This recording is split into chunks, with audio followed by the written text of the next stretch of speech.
امریکہ کی جانب سے ایران کی بحری ناکہ بندی تاحال برقرار ہے اور ٹرمپ کا کہنا ہے کہ ناکہ بندی اسی صورت میں ختم ہوگی کہ جب ایران ان کی شرائط پر معاہدے پر اتفاق کرے گا۔ اہم بات یہ ہے کہ مختلف رپورٹس میں یہ دعویٰ کیا گیا تھا کہ ٹرمپ ایران کی ناکہ بندی کو ایران پر دباؤ کے لیے انتہائی مؤثر سمجھتے ہیں، اور ٹرمپ نے خود بھی کئی مرتبہ اسی طرح کے اشارے دیے ہیں۔ دلچسپ بات یہ ہے کہ ٹرمپ نے ایران کی بحری ناکہ بندی کے بعد کئی بار یہ دعویٰ بھی کیا کہ ایران اس وقت شدید دباؤ میں ہے اور ناکہ بندی کی وجہ سے اس کی تیل کی سپلائی شدید متاثر ہو چکی ہے اور ایران کی تیل ذخیرہ کرنے کی صلاحیت بھی ختم ہو رہی ہے، جس کی وجہ سے ایران کی تیل کی پروڈکشن کو شدید نقصان پہنچے گا۔ اور 22 اپریل کو تو ٹرمپ نے یہ تک دعویٰ کر دیا تھا کہ 3 سے 5 دن کے اندر ایران کے تیل کے کنویں پھٹ جائیں گے، مگر جب ایسا کچھ نہیں ہوا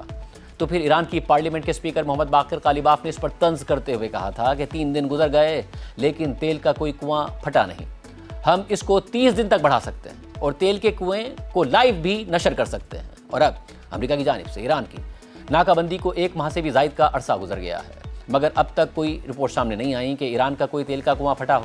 جبکہ اب خود CIA کی انٹیلیجنس رپورٹ میں انکشاف ہوا ہے کہ ایران امریکہ کی ناکہ بندی کو 3 سے 4 ماہ تک برداشت کر سکتا ہے۔ اس حوالے سے امریکی اخبار واشنگٹن پوسٹ نے لکھا ہے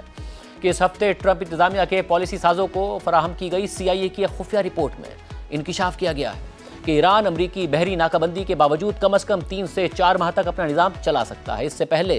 کہ اسے شدید معاشی مشکلات کا سامنا ہو۔ اس رپورٹ سے یہ سوال پیدا ہو رہا ہے کہ شاید صدر ٹرمپ جتنا پر امید ہیں جنگ اتنی جلد ختم نہ ہو۔